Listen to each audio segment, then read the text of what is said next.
Hi friends, അസ്സലാമു അലൈക്കും. ബിസ്മി കിച്ചണിലോട്ട് എല്ലാവർക്കും സ്വാഗതം. ഇന്ന് നമ്മൾ അവൽ വെച്ച് വളരെ ഹെൽത്തി ആയിട്ടുള്ള നല്ല ടേസ്റ്റി ആയിട്ടുള്ള ഒരു സ്നാക്കിന്റെ റെസിപ്പി ചെയ്യുന്നത് എങ്ങനെയെന്ന് നോക്കാം. അതിനായിട്ട് ഞാൻ ഇവിടെ എടുത്തിട്ടുള്ളത് 250 ml കപ്പിൽ 2 കപ്പ് അവലാണ് എടുത്തിട്ടുള്ളത്. ഇത് നമ്മൾ മില്ലിൽ നിന്നൊക്കെ വാങ്ങിയിട്ടുള്ള നല്ല ഫ്രഷ് ആയിട്ടുള്ള നാടൻ അവലാണ് കേട്ടോ. ഈ അവലിന് നമ്മൾ വറുക്കേണ്ട ആവശ്യമൊന്നുമില്ല. നല്ല ക്രിസ്പി ആയിട്ടുള്ള അവലാണ്, നല്ല ടേസ്റ്റും ആയിട്ടുള്ള ഒരു അവലാണ് കേട്ടോ. അപ്പോൾ ഈ അവല് ഞാൻ മട്ട അവലാണ് വാങ്ങിയിട്ടുള്ളത്. അപ്പോൾ നിങ്ങൾക്ക് നിങ്ങളുടെ കയ്യിൽ വെള്ള അവലായാലും കുഴപ്പമില്ല, മട്ട അവല ഏത് അവലായാലും കുഴപ്പമില്ല. ഈ അവല് ഞാനൊന്ന് പൊടിച്ചെടുക്കുന്നുണ്ട്. അപ്പോൾ കണ്ടോ, ചെറിയൊരു തരിയോടുകൂടിയാണ് പൊടിച്ചെടുത്തിട്ടുള്ളത്. ഇപ്പോൾ നിങ്ങളെടുത്തിരിക്കുന്ന അവല് ക്രിസ്പി അല്ലെങ്കിൽ ഒന്ന് വറുത്തിട്ട് എടുക്കണം കേട്ടോ, അത് ശ്രദ്ധിക്കണേ. ഇപ്പോൾ പൊടിച്ചെടുത്ത അവല് ഇതുപോലെ ഒരു പാത്രത്തിലേക്ക് മാറ്റി കൊടുക്കാം. ഇനി നമുക്ക് ആവശ്യം കുറച്ച് കപ്പലണ്ടിയാണ്. ഞാൻ ഒരു അരക്കപ്പ് എന്നേലും ഒരു അല്പം കൂടുതലായിട്ട് കപ്പലണ്ടി എടുത്തിട്ടുണ്ട്. അതും നമുക്കൊന്ന് പൊടിച്ചെടുക്കാം. ഫൈനായിട്ട് പൊടിയേണ്ട, ചെറുതായിട്ടൊന്ന് തരികളുള്ളത് നല്ലതാണ്. പിന്നെ ഇനി ഇതിലേക്ക് വേണ്ടത് 2 ഉണ്ട ശർക്കരയാണ്. ഞാൻ ഹൈ ഫ്ലെയിമിൽ വെച്ചിട്ട് 250 ml കപ്പിൽ തന്നെ 2 കപ്പ് വെള്ളം ഒഴിച്ചിട്ട് നമുക്കിതൊന്ന് മെൽറ്റ് ചെയ്തെടുക്കാം.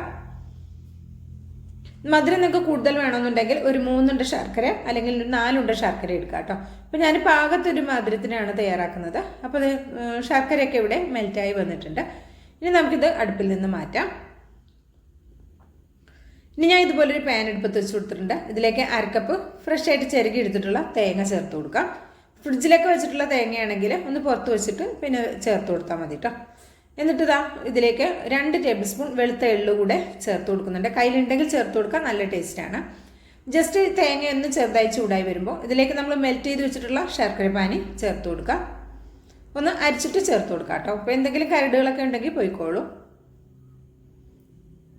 ഇത് ഞാൻ എടുത്തിട്ടുള്ള ശർക്കര അധികം കളറൊന്നും ഇല്ലാത്ത വെള്ള ശർക്കരയാണ് കേട്ടോ. നല്ല കറുത്ത ശർക്കരയാണെങ്കിൽ നമ്മൾ ഉണ്ടാക്കുന്ന സ്നാക്കിനും അത്യാവശ്യം നല്ല കളറും കിട്ടും. ഇതിലേക്ക് 1 ടേബിൾ സ്പൂൺ നെയ്യ് ചേർത്ത് കൊടുത്തിട്ടുണ്ട്. ഇതിൽ നമ്മൾ ഓയിൽ ഫ്രീ ആയിട്ടാണ് തയ്യാറാക്കി എടുക്കുന്നത്. 1 ടേബിൾ സ്പൂൺ നെയ്യ് ചേർത്താൽ നിങ്ങൾക്ക് താല്പര്യം ഉണ്ടെങ്കിൽ ചേർത്താൽ മതി. നെയ്യ് കുറച്ച് ടേസ്റ്റ് കൂടുതലായിരിക്കും നെയ്യ് കൂടി ചേർത്താൽ. ഇനി ഫ്ലെയിം ഒന്ന് കുറച്ച് വെക്കുക. എന്നിട്ട് ഇതിൽ നിന്ന് ഒരു 1/4 കപ്പിൻ്റെ അടുത്ത് ഞാൻ മാറ്റി വെച്ചിട്ടുണ്ട്. ബാക്കി അവൽ പൊടിച്ചത് ഇതിലേക്ക് ചേർത്ത് കൊടുക്കുക. അവൽ ശർക്കരപ്പാനിയൊക്കെ വലിച്ചു പിടിച്ച് പെട്ടെന്ന് തന്നെ അങ്ങോട്ട് കുറുകി വരും. അതുകൊണ്ടാണ് ഞാൻ ലോ ഫ്ലെയിമിൽ വെച്ചിട്ട് ചേർത്ത് കൊടുത്തിട്ടുള്ളത്. ഇനി ഇതിലേക്ക് നമ്മൾ കപ്പലണ്ടി പൊടിച്ച് വെച്ചത്, പീനട്ട് പൊടിച്ചത് ഇതിലേക്ക് ചേർത്ത് കൊടുക്കാം. ഇനി ഇതിലേക്ക് നമ്മൾ ചേർത്ത് കൊടുക്കുന്നത് കാഷ്യൂനട്ടാണ്. ഞാനൊന്ന് ക്രഷ് ചെയ്തെടുത്തതാണ്. ഇതിന് മുമ്പത്തെ വീഡിയോയിൽ ഞാൻ കാണിച്ചിരുന്നു. ഞാൻ ക്രഷ് ചെയ്യാനായിട്ട് വാങ്ങിയിട്ടുള്ള ആ ഒരു സാധനം അതിൽ വെച്ച് ക്രഷ് ചെയ്തെടുത്തത് കേട്ടോ. നല്ല ഉപകാരപ്രദമായ ആ ഒരു സാധനമാണ്.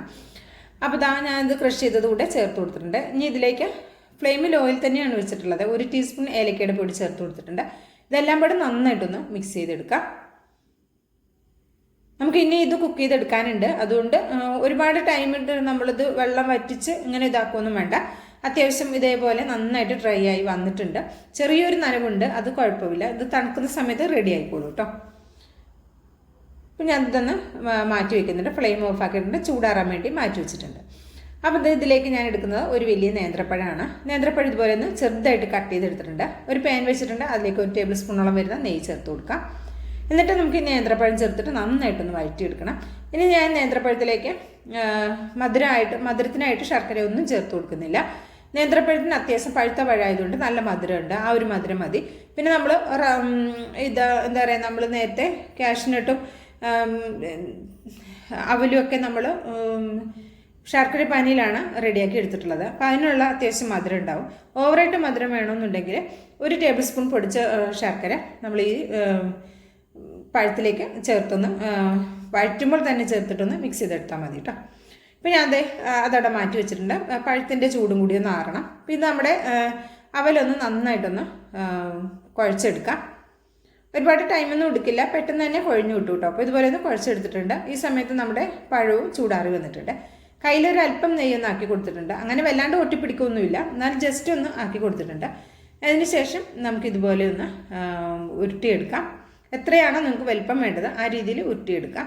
ഇത് നിങ്ങൾക്ക് വാഴയിലയിൽ വെച്ചിട്ടും റെഡിയാക്കി എടുക്കാം കേട്ടോ. അപ്പോൾ ഞാൻ വാഴയിലയൊന്നും ഉപയോഗിക്കുന്നില്ല. ഇങ്ങനെ കയ്യിൽ വെച്ച് പരത്തിയിട്ട് ഒരു കുഴക്കട്ടയുടെ രൂപത്തിലാണ് റെഡിയാക്കി എടുക്കുന്നത്.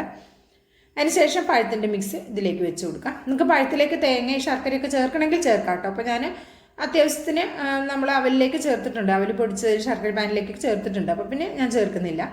താല്പര്യം ഉണ്ടെങ്കിൽ ഇതിലേക്ക് കുറച്ചൊക്കെ മാറ്റം വരുത്തി പഴത്തിൽ കുറച്ച് തേങ്ങയോ നട്ട്സോ ഒക്കെ ചേർക്കാം. അപ്പോൾ പഴം കയ്യിലില്ലെങ്കിൽ ഈത്തപ്പഴവും നട്ട്സും കൂടി മിക്സ് ചെയ്തിട്ട് അങ്ങനെയും ഉള്ളിൽ ഫില്ലിങ് ചെയ്ത് കൊടുക്കാം. നിങ്ങളുടെ ടേസ്റ്റിനനുസരിച്ചും നിങ്ങളുടെ ഐഡിയക്ക് അനുസരിച്ചും ചെയ്യാം കേട്ടോ.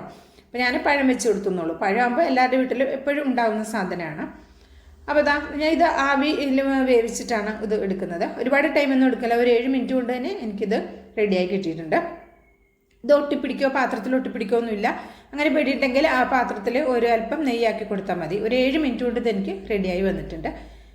അപ്പോൾ നമ്മുടെ ആവിയിൽ വേവിച്ചിട്ടുള്ള നമ്മുടെ ഈ ഒരു സ്നാക്ക് അത് ബ്രേക്ക്ഫാസ്റ്റ് ആയിട്ട് കഴിക്കാം, 4 മണിക്ക് ചായയോടൊപ്പവും കഴിക്കാം. അപ്പോൾ ഇതിൻ്റെ ഒരു 4 ഞാൻ ഇതുപോലെ റെഡിയാക്കി എടുത്തിട്ടുണ്ട്. ഇത് നമുക്ക് വേണമെങ്കിൽ നെയ്യിലൊന്ന് ഷാലോ ഫ്രൈ ചെയ്തെടുക്കാം.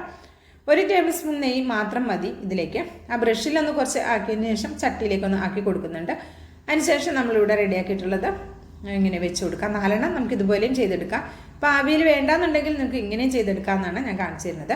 ഏതാണോ നിങ്ങൾക്ക് താല്പര്യം അതിനനുസരിച്ച് ചെയ്യാവുന്നതാണ്. നല്ല ഹെൽത്തി ആയിട്ടുള്ള വളരെ സിമ്പിളായിട്ടുള്ള നല്ല ടേസ്റ്റി ആയിട്ടുള്ള ഒരു ഐറ്റമാണ്. ഇഷ്ടമായിട്ടുണ്ടെങ്കിൽ ഒന്ന് ട്രൈ ചെയ്ത് നോക്കണം. അഭിപ്രായം അറിയിക്കാനും മറക്കരുത്. അതുപോലെ തന്നെ വീഡിയോ ഇഷ്ടമാകുകയാണെങ്കിൽ തീർച്ചയായിട്ടും ഒരു ലൈക്ക് തന്ന് സപ്പോർട്ട് ചെയ്യാൻ മറക്കരുത്. നിങ്ങളുടെ ലൈക്ക് ഒരുപാട് പ്രധാനമാണ്. അതുകൊണ്ടാണ് ലൈക്ക് ചെയ്യാനായിട്ട് ഞാൻ എപ്പോഴും പറയുന്നത്. ആർക്കും ഒരു ബുദ്ധിമുട്ട് തോന്നരുത് കേട്ടോ. ഒരു ലൈക്ക് തന്നിട്ട് എല്ലാവരും ഒന്ന് സഹായിക്കാനും സപ്പോർട്ട് ചെയ്യാനും മറക്കരുത് കേട്ടോ.